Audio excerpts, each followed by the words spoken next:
Remittance shutdown করে দেন। আপনারা তো প্রবাসী না, আপনারা দেশের কলঙ্ক। কয় টাকা বেতন পান? দেশের জন্য কি করছেন?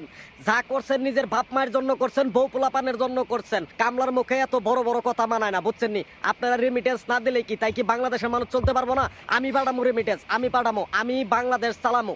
আমি যদি বাংলাদেশের সরকার থাকতাম, সবার আগে প্রবাসীকে বাংলাদেশে যাওয়া আমি বন্ধ করে দিতাম। বড় বড় কথা বলেন, হ্যাঁ?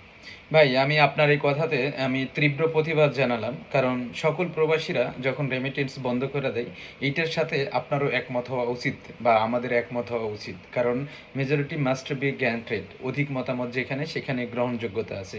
আপনি একজন প্রবাসী, আর প্রবাসী হয়ে এই ধরনের কথাবার্তা বলা আপনার মুখে আমার মনে হয় না এটা খুব মানানসই হয়েছে। আর রেমিটেন্সের কথা বলছেন, রেমিটেন্স শব্দের অর্থ কি জানেন? রেমিটেন্স শব্দের অর্থই হলো আপনি এই দেশে ইনকাম করে, বিদেশের মাটিতে ইনকাম করে বৈধ পথে ব্যাংকের মাধ্যমে আপনার আত্মীয় স্বজন, আপনার বাবা মা, আপনার ওয়াইফ, আপনার গার্লফ্রেন্ডের কাছে অর্থ প্রেরণ করার নামই হচ্ছে রেমিটেন্স। আর রেমিটেন্স হচ্ছে একটা দেশের মানে রিজার্ভকে বহন করে। রেমিটেন্স এই আপনি আমার নিজের পরিবারই বাঁচাই, কিন্তু এখানে দেশের কি স্বার্থ থাকে জানেন আপনি? সেখানে দেশের ব্যাংকের রিজার্ভ বাড়ায় এই রেমিটেন্সে। তো এই দেশকে উন্নতির দিকে আগায় নিয়ে যায় শুধু রেমিটেন্সের এই ব্যাংকের রিজার্ভ বাড়ার ক্ষেত্রে। এই ধরনের কথাবার্তা মানে যেইগুলো আপনি জেনে শুনে চিল্লাচিল্লি করবেন, অযথা না জেনে না শুনে চিল্লাচিল্লি করবেন না। প্রবাসীরা কেন রেমিটেন্স বন্ধ করে দেয়?